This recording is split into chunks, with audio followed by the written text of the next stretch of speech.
Hello and welcome. I am your host Elizibar. This is Black Cloak issue number 3. I wanted to make sure I got like the whole tale here in the shot because this is it's an example of truth in advertising, let's put it that way. Because while we don't really go to the morgue and see the mermaids figure into where this issue's going. Yeah, so truth in advertising. I like it when I see that kind of thing. It's also kind of a striking image to see on a comic cover. You don't see toe tags. You don't see toe tags all that often on the covers of comic books. So Black Cloak is like a police procedural and a film noir. It kind of veers back and forth between the genres, set in a world where there's fairies and all that kind of stuff, and everybody's forced to live in a big giant city called Kiros, which is apparently the last city on the planet. How they got here, it's implied there was some big bad somewhere in like the narration at the beginning of the book in issue 1, and I will just go ahead and tell you right away. We're 30 minutes removed from me reading it, and I have already forgotten all that narration. Because it does not matter. Okay? Okay. Let's crack this open.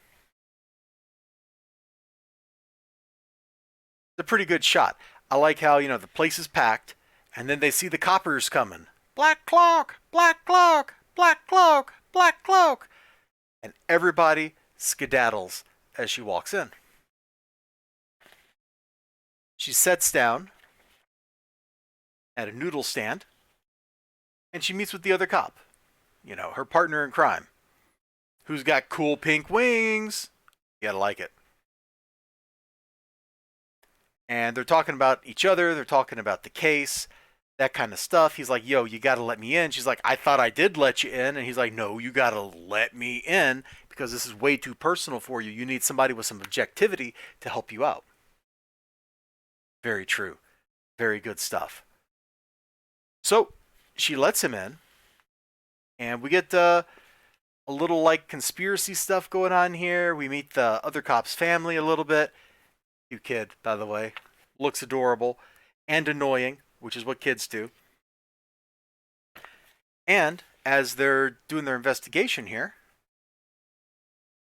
here's the dead guy talking in a little holographic recording, telling her something important.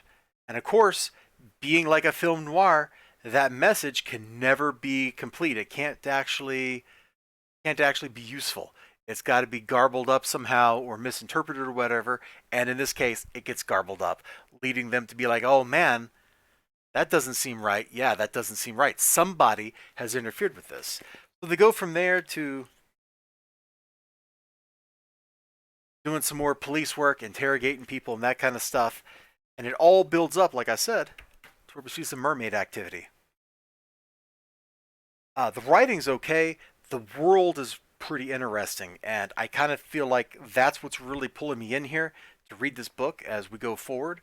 Is like I'm just kind of sucked into this world. I want to know more about this world, and as our investigators are going through the place, as they're interacting with people, as they're doing stuff, I'm learning more about the world, and it's pretty cool. We're doing all that world building, live. Let's do it live. Well, that's what Black Cloak is doing. It's exactly doing that. It's doing it live. There's no jerking around. There's no wall of text explaining aspects of their culture or anything. We just see it. Our main character was exiled. Exiled by who? Well, by the royal family, the elves, the people that live up in the cool castle in the sky. Why? We kind of get some hints at it, but we don't really know. What's it mean to be exiled? Well, her brother cracked her in the head and knocked her out in the first issue. Stuff like that. We're learning these things as we're going. All those people don't like black cloaks. Why don't they like the coppers? Well, number one, they're cops. And we can see the reaction. We go from a place that's completely full of life to a place that's completely empty, except for the person there working at a ramen stand who's like, I'm too old to like go diving and running and stuff like that. So, hi. Plus, I remember you from when you were a kid. There's that aspect of it too. We're definitely like taking a nostalgic look at the past here through her eyes. We're seeing these places, we're experiencing these things through that kind of nostalgic, when I was a kid, when I was a I guess she wasn't really a kid. She was like in her teens or whatever. When I was young and in love, and we were here, like that kind of perspective, which casts a light. But her partner's there with her, casting another light on all of it too. Good stuff. Plus, like I said, they end up dealing with mermaids by the end of this issue, and that's kind of cool because it's on the cover. All right, I'm enjoying Black Cloak. I don't know how I'm going to feel about it when I get done, but it's definitely got that mystery kind of pulling you in vibe to it, and I like that. You all take care of yourselves. You have a great day, great night, great whatever you got going on. I sure hope to see you again next time. Until then, bye bye.